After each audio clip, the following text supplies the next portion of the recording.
السلام عليكم ورحمة الله وبركاته. قال رسول الله صلى الله عليه وسلم: أيعجز أحدكم أن يقرأ في ليلة ثلث القرآن؟ قالوا: وكيف يقرأ ثلث القرآن؟ قال صلى الله عليه وسلم: قل هو الله أحد تعدل ثلث القرآن. رواه মুসলিম। রসুল পাক সাল্লাল্লাহু আলাইহি ওয়াসাল্লামের একটি হাদিস আমরা বর্ণনা করলাম।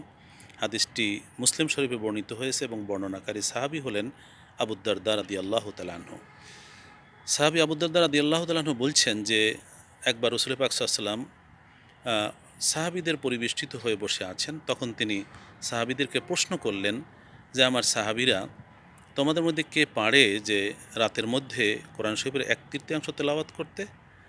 তখন সাহাবীরা বললেন, ইয়া রাসূলাল্লাহ, এটি কার পক্ষে সম্ভব যে রাতের মধ্যে কোরআনের 1/3 পড়ে ফেলবে?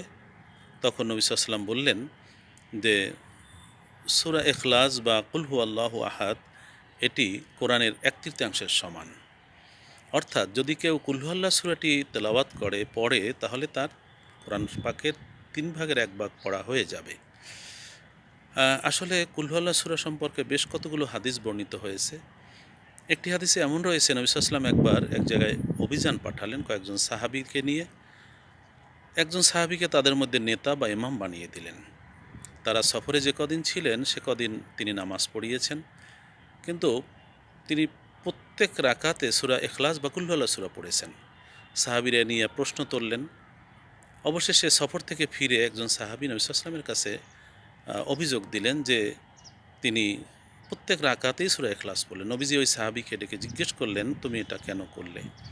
তখন তিনি বললেন, ইয়া রাসূলাল্লাহ, সূরা ইখলাস আমি ভালোবাসি, তাই আমি এটি করেছি। নবী বললেন যে তুমি যে সূরাটিকে ভালোবাসো তার সাথে তুমি জান্নাতে থাকবে, অর্থাৎ সূরা ইখলাসের সাথে তুমি জান্নাতে যাবে। এভাবে অনেক ফজিলত বর্ণিত হয়েছে। পবিত্র কোরআনুল কারীমের যে বিষয়গুলো আলোচিত হয়েছে তার মোক্ষম 3টি বিষয়। তার অন্যতম বিষয় হচ্ছে আল্লাহর তাওহীদ। আর সূরা ইখলাসের মধ্যে সেই তাওহীদের আলোচনা আছে বলে এটা কোরআন পাকের 1/3 বলা হয়ে থাকে। এই জন্য উলামায়ে কেরাম মনে করেন যে যদি কেউ 3 বার সূরা ইখলাস পড়ে তাহলে 1 খতম কোরআন শরীফ পড়া হয়ে যাবে। আসলে এটি পড়ার সমান না হলেও হয়তো আল্লাহ পাক রব্বুল আলামিন এটির সওয়াব দিবেন। নবী সাল্লাল্লাহু আলাইহি ওয়াসাল্লাম যেহেতু বলেছেন সূরা ইখলাস কোরআনের 3 ভাগের 1 ভাগ, সেহেতু এটি তেলাওয়াতে নিশ্চয়ই 3 ভাগের 1 ভাগের পড়ার তেলাওয়াতের সওয়াব অবশ্যই পাবে।